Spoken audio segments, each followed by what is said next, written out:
जी please. बिस्मिल्लाहिर्रहमानिर्रहीम। शुक्रिया जनाब स्पीकर।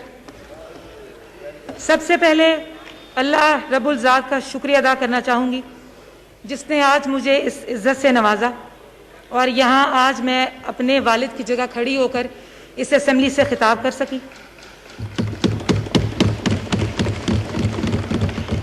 मेरे पार्टी लीडरशिप मियाँ मोहम्मद नवाज शरीफ, मियाँ मोहम्मद शहबाज शरीफ, मोहतरमा मरियम नवाज साहिबा और हमजा शहबाज शरीफ का शुक्रिया अदा करना चाहूँगी जिन्होंने इस बेटी पे एतमाद किया और उसको ये इलेक्शन लड़ने का मौका दिया। इसके बाद आज शुक्रिया अदा करना चाहूँगी अपनी फैमिली का, अपनी टीम का और डस्का के उन तमाम वोटर सपोर्टर्स का जिन्होंने मेरा साथ दिया और ये लड़ाई मेरे साथ शाना बशाना लड़ी। जनाब स्पीकर, आज याद करूंगी अपने वालिद मोहतरम को। लोग आते हैं चले जाते हैं, कुछ यादें छोड़ जाते हैं और कुछ अपने नक्श छोड़ जाते हैं। मेरे वालिद मोहतरम भी ऐसे एक इंसान थे जिन्होंने इस मोतबर और मोकदर असेंबली में काफी तिहाइयों गुजार दी, 5 बार एमएनए मुंतखब हुए और सदाबहार एमएनए कहलाए। वो ऐसे शख्स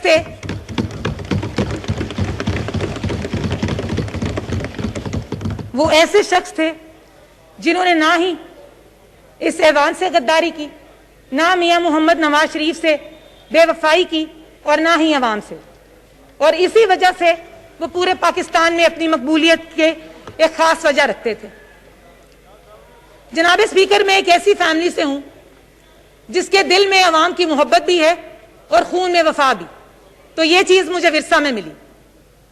शाह साहब मरहूम के जाने के बाद आज याद करूंगी मियां मोहम्मद नवाज शरीफ साहब को जिन्होंने इस बेटी के सर पे शफकत का हाथ रखा। तो यही कहूंगी कि मियां मोहम्मद नवाज शरीफ साहब जैसा लीडर पाकिस्तान को नहीं मिलेगा।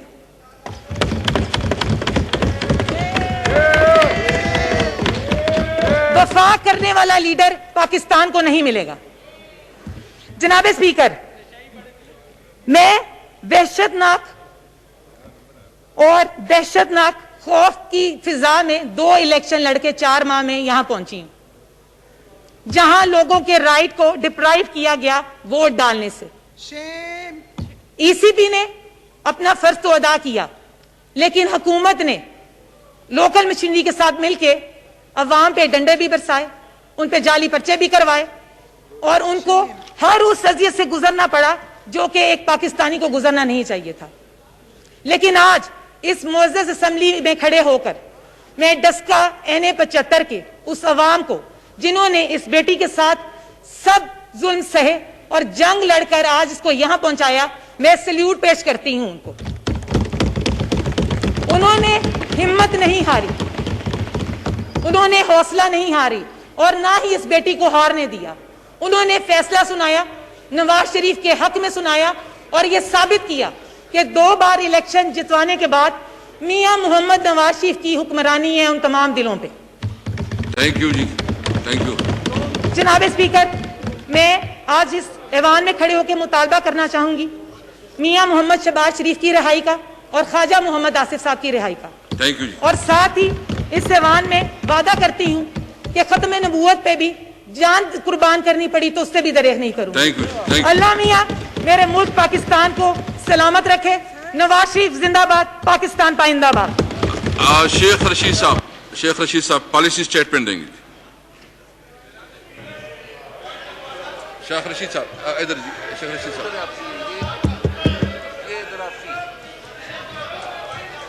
इसके बाद। जनाब स्पीकर, मेरी तबीयत नूरुल्लाह कादरी साहब एक तफसीली बयान देंगे। मैं पॉलिसी स्टेटमेंट में आपका मशकूर हूँ।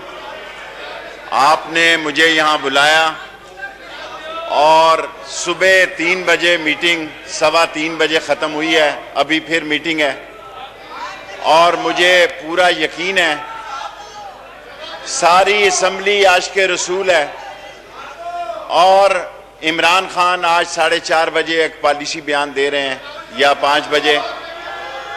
मैं आपको यकीन दिलाता हूं, अल्लाह बड़ा है और हम नामूसे रिसालत पर किसी सूरत में भी लब्बैक से पीछे नहीं है।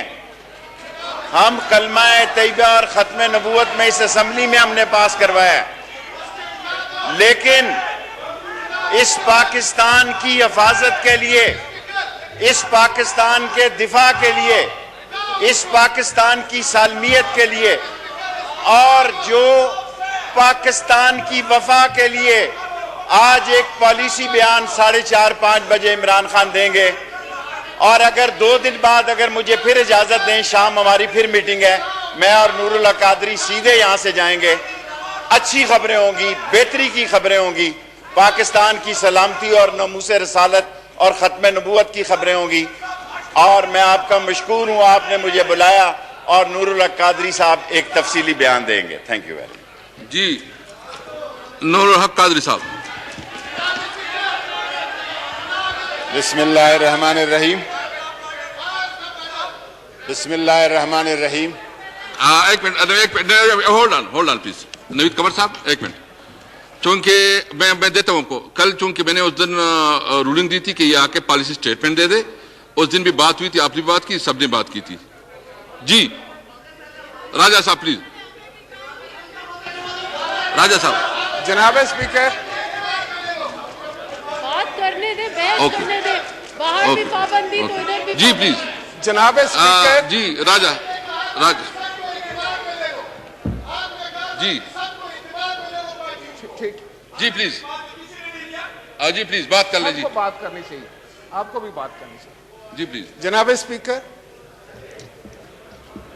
इस वक्त मुल्क में जो कैफियत है, आज हम एक्सपेक्ट कर रहे थे, होना तो ये चाहिए थे कि जुमे के दिन जो इजलास हुआ उसमें गवर्नमेंट की तरफ से पॉलिसी बयान आता, वजीर दाखिला यहां पे खड़े होकर अवामी नुमाइंदों के सामने जो है वो पॉलिसी बयान देते, उस पर फिर अरकान जो है वो अपना इजहार करते, अपने ख्यालात का इजहार करते, कोई तजावीज आती। हालत यह है जनाब स्पीकर इस वक्त के मुल्क में मीडिया के बिल्कुल ब्लैकआउट और सारा मुल्क अफवाहों के जो है वो जद में है, किसी को कुछ पता नहीं क्या हो रहा है। और वजीर दाखिला ने जो आकर बयान दिया है वो आपके सामने, मैं समझता हूं वो इस ईवान की तौहीन करके चले गए हैं।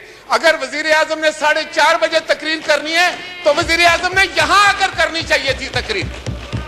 ही is responsible to this house.